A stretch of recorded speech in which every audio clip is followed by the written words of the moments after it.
Dr. Manohara? Hi, Eric. Yes, I can go. Okay, Hello. yes, please. Hi, everyone. Yes, can you hear me? Yes, very well. Yes, my connection is not very strong here. So anyway, then, first of all, I start by congratulating all the team and also partner for a very interesting, very much achieved project, I would say. What Brendan said that now the scaling of the CASI technology just started taking momentum. Getting momentum is very important, and also building the experience and learning of this phase. Moving forward, I want to highlight some sort of reflection, and also, yeah, could be a very much my reflection maybe come from without not going to detail because of time constraint. Still, I don't have a looked at a bit of analytical stuff in terms of the institution equity and inclusion. So my focus would be, I would start by saying that the whole issue of equity, we learn, we read, we also see in the presentation farmer and women. So since Eastern Gangetic Plain, as I said in the first day, that it's very much diverse in terms of socioeconomic, political, access to resource, information. We need to really think it. Brendan also this morning said that there is a data, disaggregated data is still to be unpacked. It is also good to know about it. But let us ask who is our key right holder or stakeholder that want to reach out in order to benefit from the scaling of CASI technology and also use of CASI technology. When you said pharma, if we said pharma in general, no, it is really very much mistaken in the science and development field also. We really need to unpack the disaggregation and also critical analysis, who are benefiting, who are losing, whether our approach is really not reinforcing existing power relation or not. Do we have enough expertise and thinking perspective within our partner and ourselves to question, critical question, are we really supporting to reduce poverty, inequality, exclusion, or rather we are trying because unintentional approaches sometimes will also create a inequality. No, this is overall uh, thinking, my thinking. So based on that, I want to a bit of highlight the first the policy, because we had many policy in very, thank you so much government of India and also Nepal, really policy changes is taking place, although space is very different.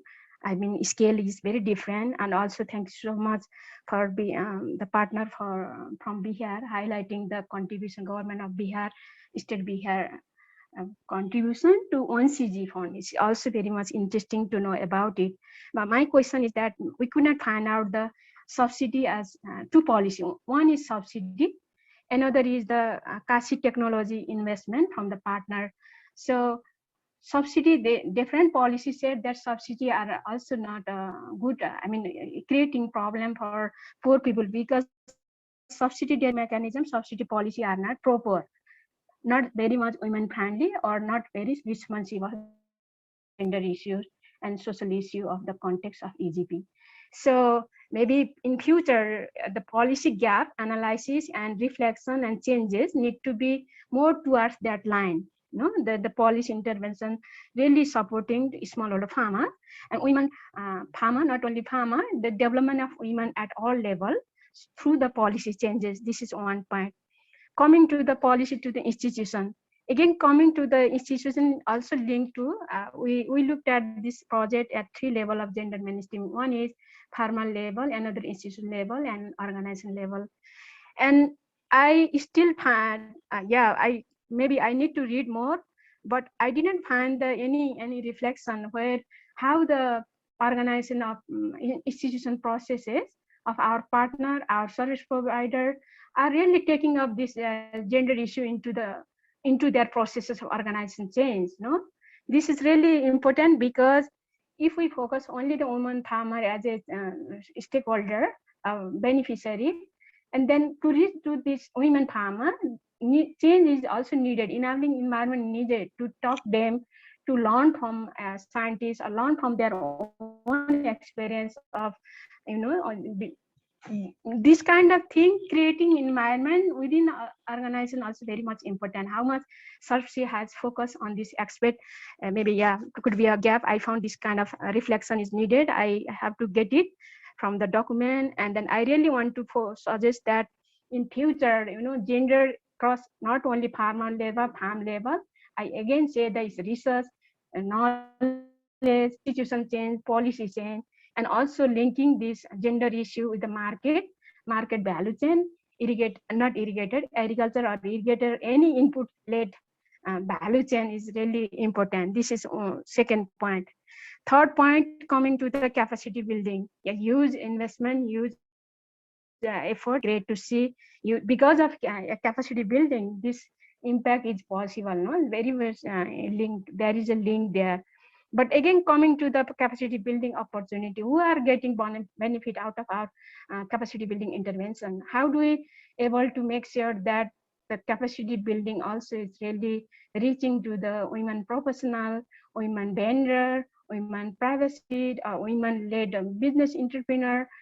This kind of reflection also needed in future, because otherwise understanding of gender remain like, woman in the household, inter-household dynamic. Yes, this is also very entry point, but gender relation, power relations really is looking at all level, all scale. So in a capacity building or intervention in future, is in the process of scaling, we really need to consider of these lenses when designing scaling approaches and support in future. This is third point.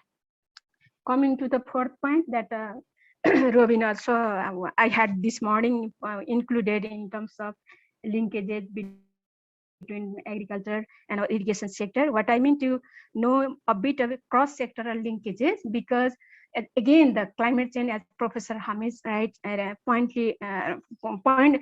pointed out, the climate change is there, different socioeconomic setting. So in that context, maybe it is time for to rethink things ourselves. Are we plan? Do we always focus on our own sectoral? Are we also aiming for challenging the boundary of sectors? So cross-sectoral learning, cross-sectoral partnership, cross-sectoral collaboration is very much evident in different countries, different locations. But really, in the context of this scaling, I would really suggest that water, food, energy, and access sectors should be very much working together wherever possible. And coming to the sustainable with institution, again, the smallholder farmer, women self-help group are there, cooperative are there, different institutions led by pharma are very strong network. I'd focus fourth thing in terms of building, network. Really partnership matter, because who do we partner with is a service provider level, but how do we connect pharma to the partner service provider level? Very important. For this, like network is very important, but with network we are really trying to promote. Is it only the innovation platform is the only way, or different? Because country has different context, maybe different country. In case of Nepal, I can say that we need to a bit of good deeper analysis. What could be a really stakeholder that can be facilitating farmer, scientists, and other service provider. Yes. Eric, this is my point. Some of the reflection I can share.